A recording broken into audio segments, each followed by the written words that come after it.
250 രൂപ കൊടുത്ത് ഏത് അലവലാതിക്ക് ഒരു ഫ്ലെക്സ് ബോർഡ് അടിക്കാം, ആരുടെ പേരും എഴുതാം.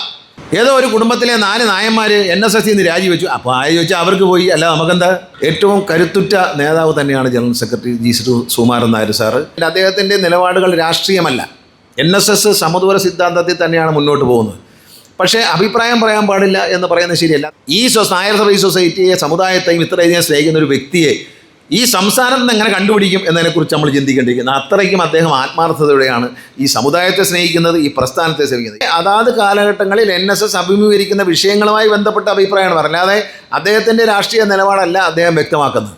ഈ ആവേശം കൊള്ളേണ്ട കാര്യമൊന്നുമില്ല. കാരണം സർക്കാർ ശബരിമലയെ സംബന്ധിച്ച് സ്വീകരിക്കുന്ന നിലപാടുകൾ നല്ലതാണ്. ഇപ്പോൾ ആവശ്യമില്ലാത്ത കാര്യങ്ങളൊന്നും വിവാദങ്ങളൊന്നും ഉണ്ടാകാതെ ശബരിമല കഴിഞ്ഞ സീസണിലൊക്കെ നന്നായി സർക്കാർ മാനേജ് ചെയ്തു, ദേവസ്വം ബോർഡിൻ്റെ മന്ത്രി മാനേജ് ചെയ്തു എന്ന് സർക്കാരിൻ്റെ എല്ലാ സംവിധാനങ്ങളും ഉണർന്ന് പ്രവർത്തിച്ചു എന്ന് പറഞ്ഞാൽ അതിൻ്റെ അർത്ഥം മറ്റുള്ളവരെല്ലാം മോശക്കാരും ശത്രുക്കളുമാണ് എന്നല്ല. അങ്ങനെ വ്യാഖ്യാനിക്കേണ്ട.